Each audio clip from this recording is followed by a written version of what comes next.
Welcome to weekday coronavirus-driven mind stuff. My name is George Ortega, and this is Thursday, May 21st, 2020, and this is episode number 30, and it's 4:54 p.m. I hope you're having a good day. I'm tired. I just attended a great talk by Rabbi Tucker of the Temple Israel. That was awesome. But like I got like, very few hours of sleep last night. I don't understand it. I was sleeping really well, for a while. I was getting like 8, sometimes 9 hours of sleep. But yeah, no, I'm tired. I got maybe like 4 hours sleep. I don't know. So I got to open up my room tonight, at 9. So I mean, it's only like almost 5 o'clock. So I think between now and then, I will try to catch a few more hours at least. But I'm waiting for like a package. I'm waiting for like this dresser that I bought, anticipating that this woman would be like staying here or whatever. Which is, I mean, it's good though, because like, I could use a dresser. Again, I've got some stuff that I ordinarily like keep out, like sweatshirts and pants that I change in and out of and stuff. And so they can just go in the drawers. Yeah, so like, and it's going to take a while. I talked about, all right, what am I going to talk about? What am I going to talk about? It feels like, with Trump, it feels like he's trying to intimidate people, just doing really like, just really unintelligent things designed to intimidate. But I mean, to tell you the truth, I mean, like when I see him now, I just see a clown. I mean, like just knowing what I know of the time we're in and, what's going to happen. I mean, what's presumably going to happen if we react to this, respond to this in any way like we did after the Great Depression. I mean, like, I guess what we'll have to do, he'll do a lot of nonsense. Like he stopped funding for the World Health Organization. I mean, like the things he has done are so clueless, so mindless, so many of them. And I'm guessing that, like once he's out in November, we'll just like, Biden, I guess, will just like, executive order. We're going back to this, we're going back to that, going back to that, plus doing a lot more that we weren't able to do for decades, really. I mean, we're finally going to tackle climate change. We are going to finally repair our infrastructure, roads, bridges, tunnels. There's so much, and the reason I, kind of like this is somewhat of a no-brainer because like unemployment claims just reached 38.5 million, and it's expected to go up to 40 million by next Thursday, and I just read someone predicted that about 40% of those jobs are not coming back. And I want to just basically follow up on that, see how accurate a prediction, see what the assessment is about. As a matter of fact, I think somebody published a PDF on that, and I may look at it, I don't know. But because I mean, if like, 40% of, let's say 40 million people are out of work, that's about 16 million people. And that's gotta be, in terms of percentage, I don't know what the percentage would be, but it's gotta be at least 15, 20% of the workforce. 15, and so these are Depression era numbers. I mean, like, and so again, I mean, I'll repeat this again. We have a choice of either like, having them lose their homes, become homeless, and that just like makes the pandemic that much worse, or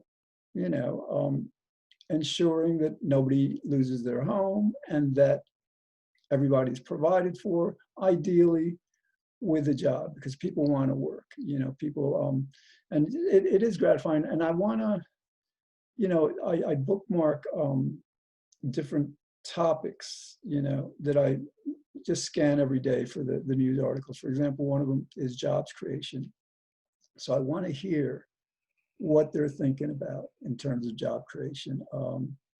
Somebody said recently that, you know, if you want to train, you want to be an electrician, a programmer, whatever it is, the government is going to pay for that. You know, so that's wonderful. And naturally, we have an opportunity to basically like pay for the education of these young kids that, you know, that were charged so much more for their education than my generation was. It's just completely unfair. It's like my generation, we're a generation of sociopaths. We really are. We're just like, we've so, compared to our parents' generation, you know, who pretty much, when they were in power, were responsible for everything good that happened during the 60s. Medicaid was created then, Medicare, you know, blacks were given voting rights, strengthened voting rights. Women were given more rights, you know.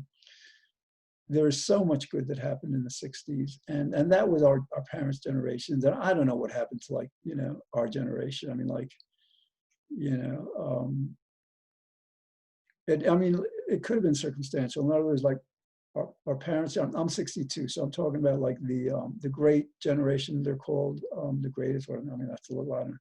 But yeah, no, they went through both the Depression and World War II. And yeah, and that will, you know, adversity tends to enhance character. It tends to make people more understanding of virtue and the need for virtue and things like that. So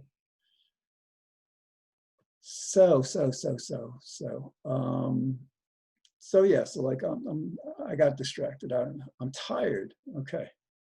I got a new setup here. Why? Because like my sound stopped working. Like, I don't know what happened. Like, you know, I had this USB connector to the mic and stuff, and that's not working. So I just rearranged this whole thing. Now I'm like, this is an opposite wall there behind me. And I want to see if like my screensaver, I mean, my virtual reality, virtual background thing works. Hold on. Let's see, try something. Let's be in the clouds, yeah. All right, I am in the clouds. So that's so much fun. Before, it wasn't working before. I'm like, you know, when I host my my, you know, party, it's a party tonight, and then on Monday and Friday, it's like COVID-19, religion and spirituality. We're gonna like get people to understand that no, this isn't a coincidence. This happened because like we're abusing animals and not being all that good in so many ways. So this is God saying, hey, you know, it's time to behave. We're trying to tell you. But anyway, so yeah, I am tired. So I'm expecting that package, and like it's like, you know,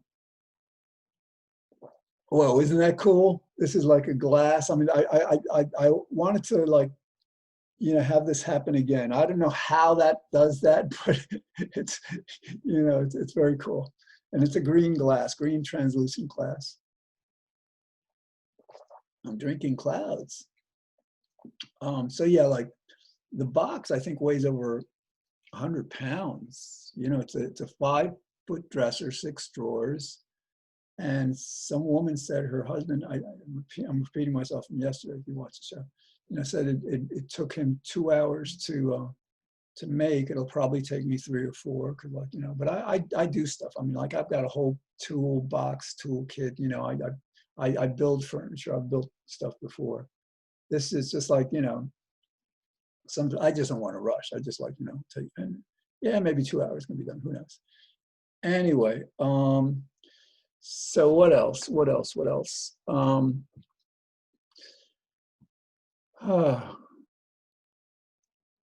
Yeah, I haven't been out today, and you want to know something? The way I feel really tired, I'm not going out there, because like, you know, I either go out there, well, on the other hand, I mean, I don't like to go out when it's too sunny. I'll tell you what, I don't think I have anything happening again till 9. So like what I will do is I'll take a nap, meditate, just rest, and maybe if I feel, it's 5 o'clock now, if I feel like taking a walk at 7, that's probably a good thing to do. I would think so. So yeah. What else?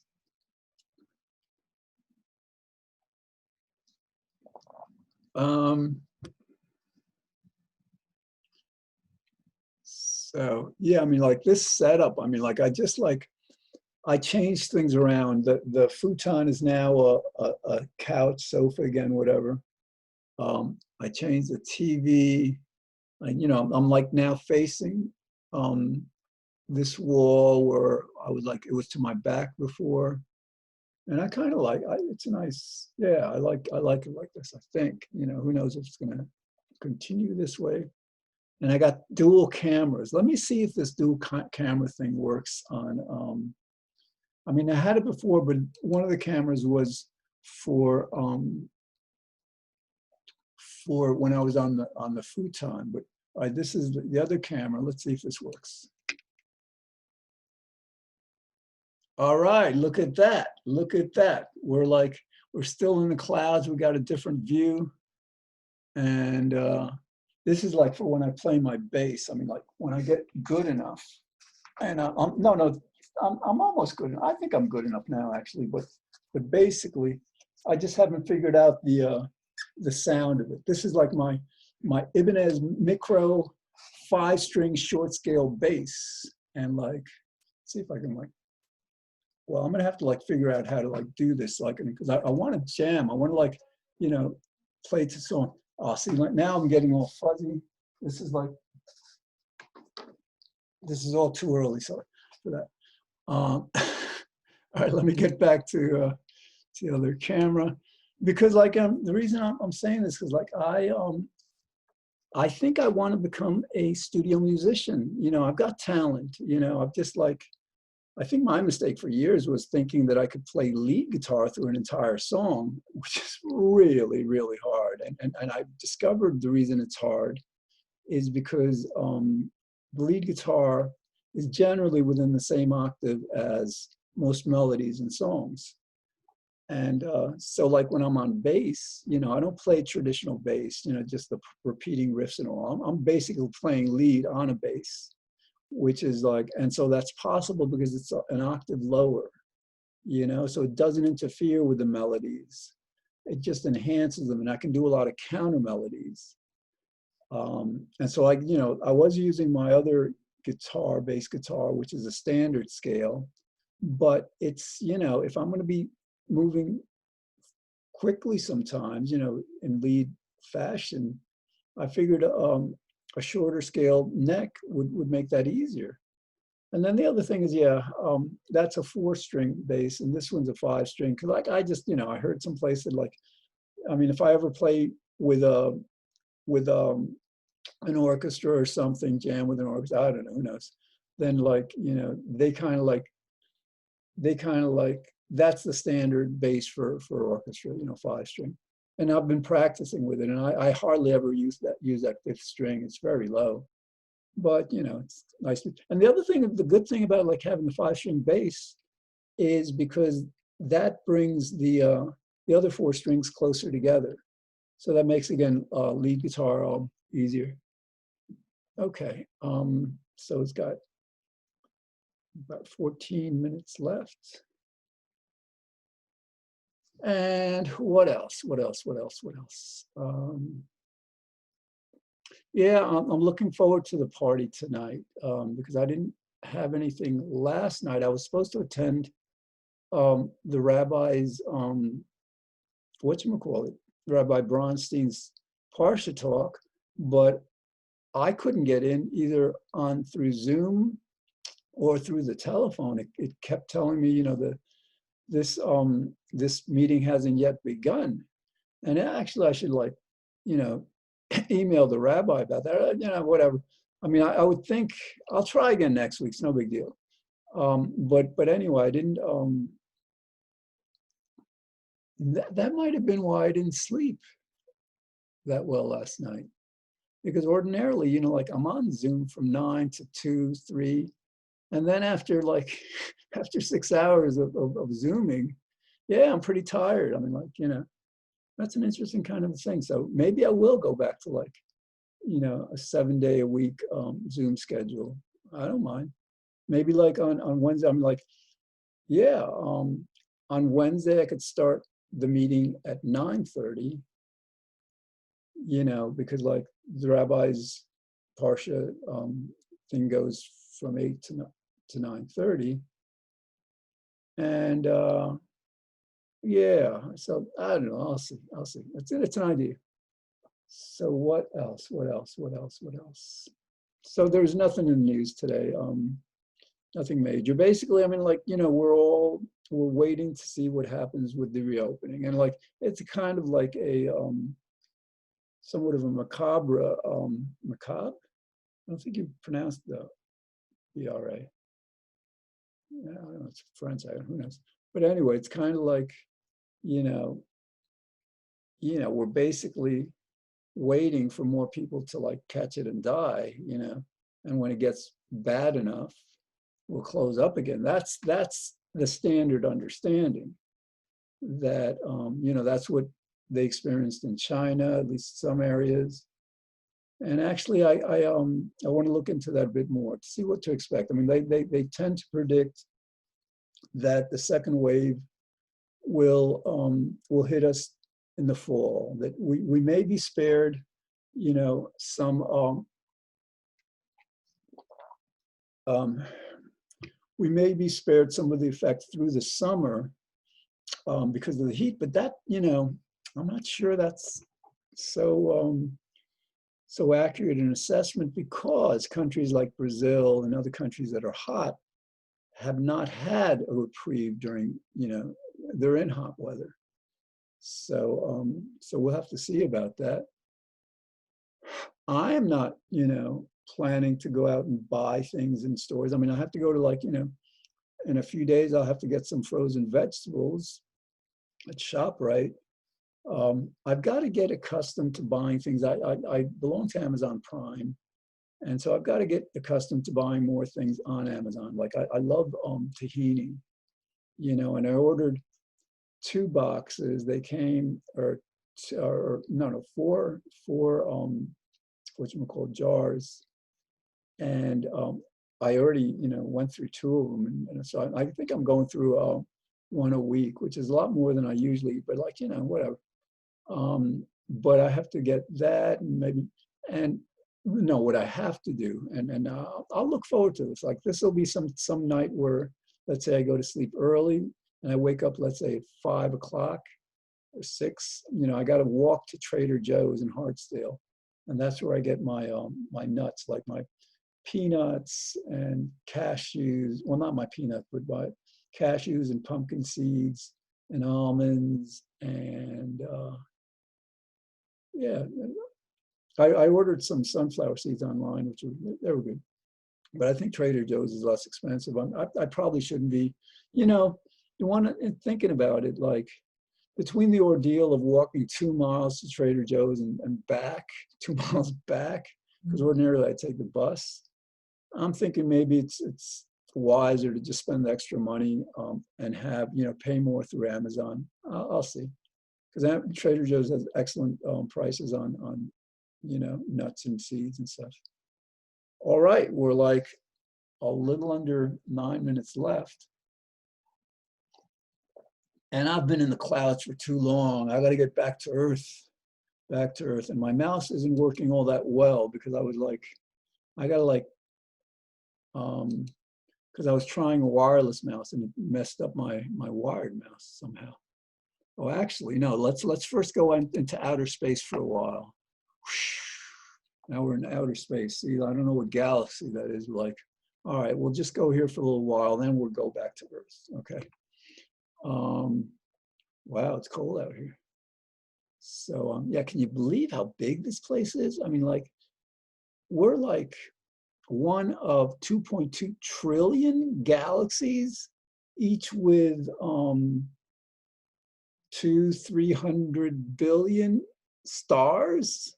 I mean, oi, not to mention that this like reality has always existed, will always exist. You know, our Earth may not, our sun may not, our galaxy may not, but reality is like here to stay, which is like mind blowing. All right, we better return to Earth because that's like, you know, oi, mind blowing. Let's see. All right, let's go into some pasture. I found this. What is this? It's a painting. It's nice. All right, so yeah, this is like painting I found on Unsplash, this site where like people just upload things and, you know, mainly photographs. And it's funny how like, yeah, this background is only appearing on the wall side. It doesn't appear like by the window. And, you know, like I've got this amp and this box there, whatever. Okay, okay. And I'm running out of stuff to say, you know, how terrible is that? So I asked a great question of Rabbi Tucker. I thought it was a great question. You know, recently, just about an hour ago or whatever. I asked her like, when, because I'm Jewish, we're all, you know, in this group, we're all Jewish. When were we first informed by God that we would eventually receive the Torah? You know, because I didn't know whether it was like years or months or weeks. It turned out apparently that the rabbi said we were given like a few days notice, which is interesting. Which is interesting. I mean, I haven't really like thought about the implications of that. I'd like to, you know, and I'm going to start researching in terms of like, you know, what's more of the background story of that, because yeah, I think it's a major difference, like telling telling people, well, you'll get it in about a year, you'll get it in about a month, or you know, the word is coming in like in 3 days, whatever. I think it's 3 days. I don't know. I think that's what she said a few days before. And so this, yeah, there's, you know, I know a lot of Judaism in terms of like virtue, ethics, Pirkei Avot, you know, but some of these details, you know, and there's so many details. But I'm going to look into that. I'm going to Google that and see if I find more information, because I just like, you know, I'm fascinated by that aspect of this whole thing, you know. Okay. Now, see, now, oh, look at this. The glass is still doing this thing. I mean, like, that is like so cool. Whoa, it's magic. 4:52 left on the clock. And I am tired. Oh, looking like, so I was in this group and some like, she was a girl in like her 20s or something. This is kind of like an emotional support group. And she's playing with this thing. It's called Therapy Putty. And so like, I got curious. So went on Amazon and I got some of this. And so like, this stuff is like, you know, you just, it's like, I think what it does, you know, what it's intended to do is like you mold, you kind of like, you know, just, or just like squeeze it and stuff. And I think it de-stresses. That's something else to Google. You know, does it actually work? I mean, does squeezing this like this, you know, and I got the extra soft. There's an extra soft that's that they sell also. There's also firm, but I like the soft, whatever. So anyway, it's again, it's called Therapy backwards. Look at that. Okay, whatever.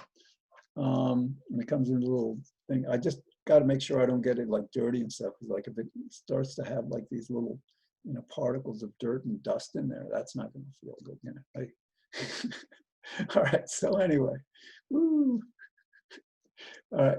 What else? What else? Well,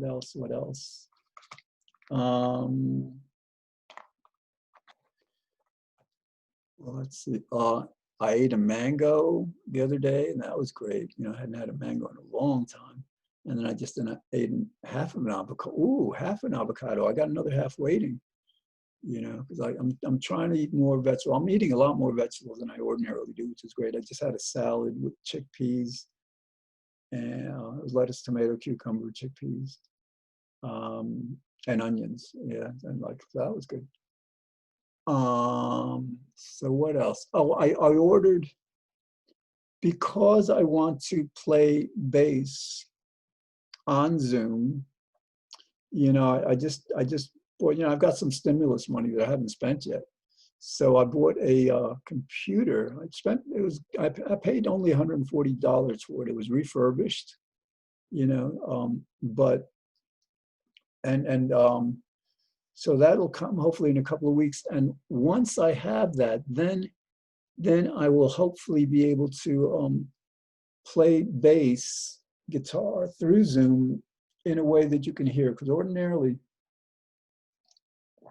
when you play an instrument, you know, through Zoom, it's not really designed for instruments so much, it's designed for voice.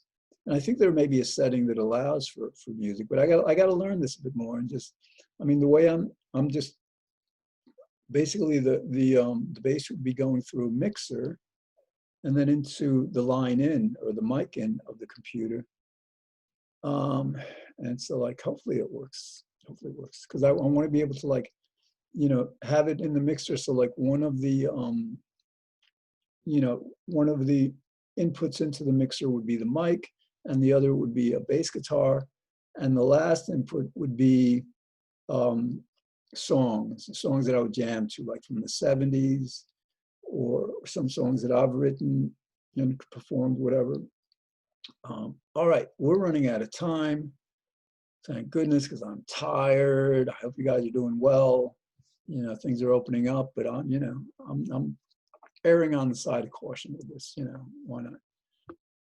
So, all right, this is weekday coronavirus-driven mind stuff, and we are on channel 76, Optimum 45 Verizon of White Plains Community Media, Monday through Friday. And there's a little flying thing just came here. I don't know why that was. All right, 41 seconds left.